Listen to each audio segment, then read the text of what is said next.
उद्या कदाचित तुमच्या बायकोने हा प्रश्न विचारला तर वाईट वाटून घेऊ नका, कारण ती काहीच चुकीचं विचारत नाही. विचार करायला लावणारा, हृदयाला भिडवणारा तिचा फक्त एकच प्रश्न. देह माझा हळद तुझ्या नावाची, हात माझा मेहंदी तुझ्या नावाची, भांग माझा सिंदूर तुझ्या नावाचा, माथा माझा बिंदिया तुझ्या नावाची, नाक माझे नथ तुझ्या नावाची, गळा माझा मंगळसूत्र तुझ्या नावाचे, मनगट माझे बांगड्या चुडा तुझ्या नावाचा, पाय माझे जोडवी तुझ्या नावाची, आणि हो, वडीलधाऱ्यांच्या पाया मी पडते आणि अखंड सौभाग्यवती भव आशीर्वाद मात्र तुला. वटपौर्णिमेचे व्रत माझे, आयुष्याचे वरदान तुला.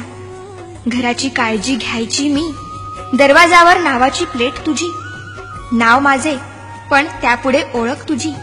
इतकंच काय, उदर माझे, रक्त माझे, दूध माझे आणि मुलं तुझ्या नावाची.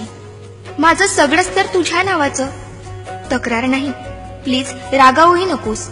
अत्यंत नम्रपणे एक प्रश्न विचारते. तुझ्याकडे काय आहे रे माझ्या नावाचं? आई बाबा मित्रमैत्रिणी सोडून आली तुझ्या घरी. तिचे मन सांभाळायची आता कोणाची जबाबदारी? अनोळख्या कुटुंबात इतकी ती एकरूप होते. स्वतःची काही आवड होती हेच मुळी विसरून जाते. अशा तुझ्या पत्नीसाठी थोडासा बदलशील का? तिच्या मनाचा थोडा तरी विचार करशील का? कधी सकाळी लवकर उठून चहा तिला नेऊन दे. वाफाळता गरम उपमा हळूच पुढ्यात आणून दे. भाजीत मीठ नसले तरी हसून वेळ मारून ने. स्वयंपाकाला कधीतरी कौतुक भरले शब्द दे. साडी मस्त शोभतीये आज, मनमोकळी दाद दे. सुटीत एखाद्या एकटीलाच आपणहून फिरायला ने.